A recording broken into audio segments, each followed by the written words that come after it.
What's happening, family? It is your man, CRB Jr., here with his partner, not in crime, because we're not in crime anymore, just his partner in these ventures. Brother Lou, how you feel? I am a lot better than I was a week ago. All right. And we can say this because Lou was dealing with the China virus. That's right. The China virus. And the man who coined that is now, of course, our president-elect. So before we get started, I'm sure by the time we get done with this show, we will hit another milestone. So continue, please, to make sure you guys are hitting and liking and sharing and subscribing. We continue to grow on all platforms. So if you guys do not know, we are, of course, on YouTube, which you're viewing us on. We have a Patreon channel where we just uploaded like a full presentation of the Indie Rights Award, seeing all the locals, some of the Tubi stars of the Detroit area. Got some great interviews on there, and some other things that are not available on our YouTube platform are available on our Patreon platform. So make sure you guys go over there and check that out. We're on Facebook, we're on TikTok, and we're on Instagram. So wherever you guys, you can even probably you can still find some of our stuff on Spotify if you are driving and you get your content like that. But we want to thank you guys again. But yeah, make sure you guys are hitting that like, share, and subscribe button. It really does help our algorithm out, the way this game that we're in works. If you want to hear and allow us to keep growing and doing what we're doing. And of course, we got some hot stuff coming in 2025 and the end of the year. So we're excited, man. We won't stop, can't stop. And, you know, as my man Eric B say, I know it's been a long time since I left you with a strong rhyme to step to. So we back at it.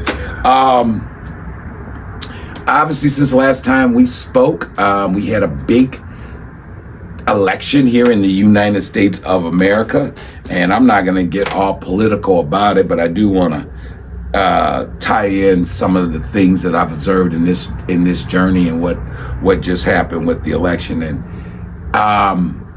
my take. And you know, obviously, you guys know the background. When I was a child, my father and Eddie Jackson were all on the newspapers and TVs from 1973 all the way through 1976. 3 years of growing up and reporters coming up and reading a newspaper and your father being accused of being this, that, and the third.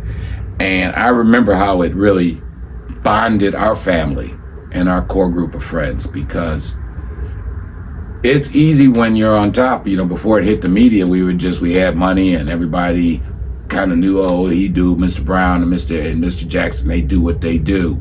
But there was no stigma of being associated with them because they weren't in the media as drug kingpins, right?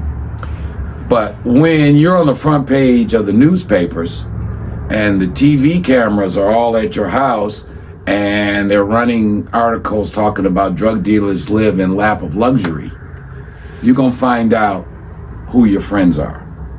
And it's either going to tear your family apart or it's going to bring your family closer together. You know, in our case, and I think very much as in Mr. Trump's family case, we found out who our friends really were. There was people who said, you know what? I don't know what you reporters and you TV people are saying. Those are good people and they're our friends and we F with them. That's that. But there were other people that were like, oh my God, no, we can't be involved or associated with these kind of people. Sometimes because of their own personal situations, maybe they were in a business or profession where being seen now in public with quote unquote drug kingpins was just a bad look. Maybe in their social circles, there was some stigma to being around people like us. But whatever it was, you was gonna find out real quick. And I heard the president-elect, or one of his kids actually, were saying, I think it was Eric Trump, was saying back in 2016 when he decided to run for president, and he announces his candidacy at Trump Tower. He told his kids and the rest of his family, we're about to find out who our friends really are.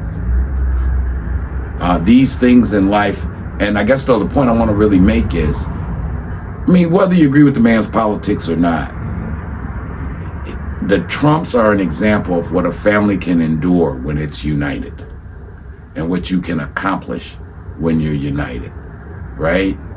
That there was a certain bonds that got intensified with me and my sister, me and Eddie Baby. Shout out to his sister Patricia, his mama Veen, my mom. We were going through this saga and trauma, and you do kind of take this "it's us against the world" attitude and outlook, right? But that ends up serving you well, because you get that, what I think makes a family really work. You get that we got attitude. And that means I'm gonna help my sister hell or high water, regardless of how I'm feeling or what she said. And I proved it. She has proven that, you know what, you can say what you want about my brother, but that's my brother, and I'm rolling with him, you know, till the wheels come off, you know. Mama, that's just that. And I think the Trump family, when you saw after the election, and you saw all of his kids and his grandkids and his son-in-laws and his daughter-in-laws, his son, Eric Trump, was subpoenaed 111 times because of his father's activities. I again can relate and have to salute the guy, because I know what it is to be persecuted in your father's name, to be persecuted because of, we gonna try to get to your daddy, but we gonna make everybody around him suffer too.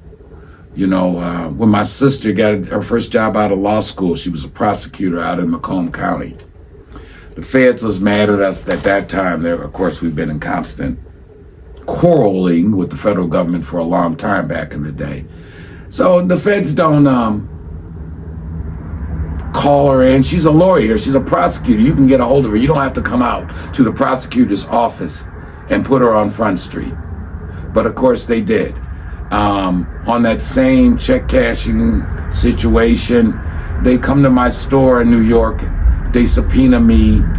You know, they could have wrote a letter. We got lawyers. They know our lawyers' numbers. They forced both of us to all go through the dog and pony show. Of course, those who know my story know that I was been pulled off a plane and interrogated by the DA because of a computer's glitch, and they thought I was my father. But you never heard Mr. Trump's kids complain about what come with it, because they have lived a very privileged life because of their father. And if this is part of the rough road it comes with being this guy's child, then so be it. And again, I can relate to that. You know, I never bitched to the old man like, you know, well, like, kid, you look at the life you're living and the life you've lived, and guess what? Nobody gets a free ride, man. But I think whether you're the Browns or the Trumps, you don't have to, obviously, we're not nearly on the level of the Trump family, but I think it relates to all families. You know, when adversity comes, they're either going to break you or they're going to tear you apart. And I think it's a great example, again, whether you can disagree with the man's politics or not, but that's not even what I'm talking about is his politics. I'm talking about the fact that if somebody has been good to you, it don't matter who call him a felon. Don't matter if you're indicted 59 times. What matters is, how's he with me? And that's my family. And I'm not gonna, people who changed opinions of us because Pops is accused and then was convicted of being a tier 1 narcotics trafficker. Well, that ain't got nothing to do with the fact that he's been helping people and pay their rent and sending them to school and all that. Either he's a good man or he's not. And other people's words should not affect how you feel about your family and friends. Nobody just needs a friend or family when it's all good and people are saying nice things about you. You're going to find out in this world, what about when it ain't in vogue or cool to be my friend? Especially in this climate that we have now. Well, yeah, because people worry so much about their likes and being on the end, being in the end thing. You think about, how the black community completely threw away Dr. Cosby. Threw away Dr. Cosby, Spelman University, the man, Bill and Kamala gave literally hundreds of millions, exactly. And there were only a few. So on that note, good call there, Brother Lou. Felicia Rashad. She stood up. She stood by his side. Yeah. She stuck out.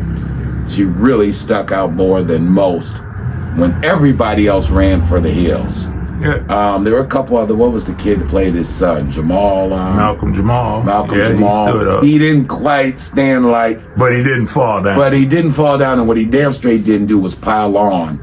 Yeah. Lisa Bonet. Yeah. She kind of stood up and was like, Bill was all right by us. Yeah. And made careers for a lot of us. But a lot of people, in our community found it so convenient because the big mainstream media was attacking Dr. Cosby, and it was a quick way to get yourself on TV. It's very similar to what we're seeing going on. And I don't know what Mr. Combs, aka Puff, I don't know what Puff did or didn't do. He gonna have his day in court. The fact that I think it's shameful. Now, if he did something to you, then you got a legitimate beef to be.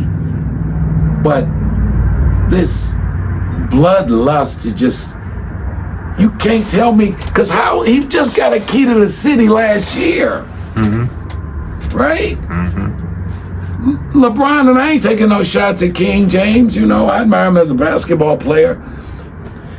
He was just on his social media last year talking about ain't no Puffy like a Puff party. So now all of a sudden, but and I think in Puff's situation, truly on steroids, he's finding out for real who his friends are. And the family that's just family by name. And, people he's related to? And the family that's really family. Yeah. Right? Yeah. I remember, shout out to Al Prophet. The first time I heard it, he's like, you got family, and then you got people you're just related to. Yeah. So I think I would like people to think about that. Again, I'm not endorsing or condemning how the election came out. I'm just making an observation for real, as somebody who owned probably a little bit more than most have had, whose family's name has been dragged through the newspapers and media, and people already had judgments about me prior to me ever necessarily meeting them because of what they had heard about myself or my father in particular. And either people are going to give me a fair shake and be like, hey, whatever the man's legal problems are, that ain't got nothing to do with us, right? And the majority of Americans said, we don't judge a man by whether some district attorneys have charged him, but in his case, he's a convicted felon. We have just the insanity of this situation. We have a president-elect that I think supposed to go up for sentencing in like a couple days, but as the old timers used to tell me, we're gonna let them white folks sort that out. That the powers that be will sort out how exactly you have a sentencing for somebody who's about to get inaugurated. Yeah. Your brother had a very interesting post on the Eddie Baby. Eddie Baby, shout out to Eddie Baby. I'm gonna get on you in a minute, my beloved brother. But what Eddie Baby was talking about? Well, no, it was about like it was very much on beat when it came to ex-convicts that are nonviolent offenders that come out and can't get a job at Top Hat or McDonald's or any place like that. You know what I'm saying? And then you have the president who's a convicted felon. So there should be some kind of middle ground, if not some sort of second look or second chance for these people who get out of prison and are nonviolent offenders and did their time and paid their debt to society and deserve just jobs, just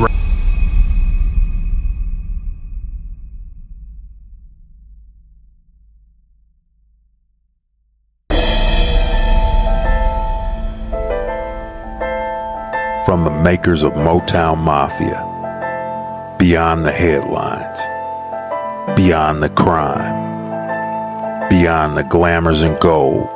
They don't run around the streets.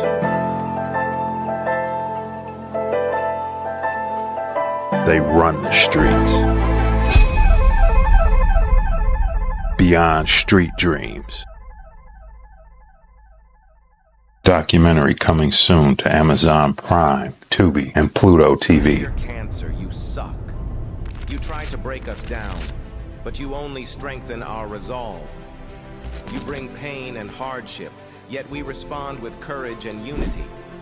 You may darken our days, but you cannot extinguish our hope. We will fight you with every ounce of strength we have, standing together, resilient and unyielding. Your presence is a challenge, but our spirit is indomitable. We will overcome.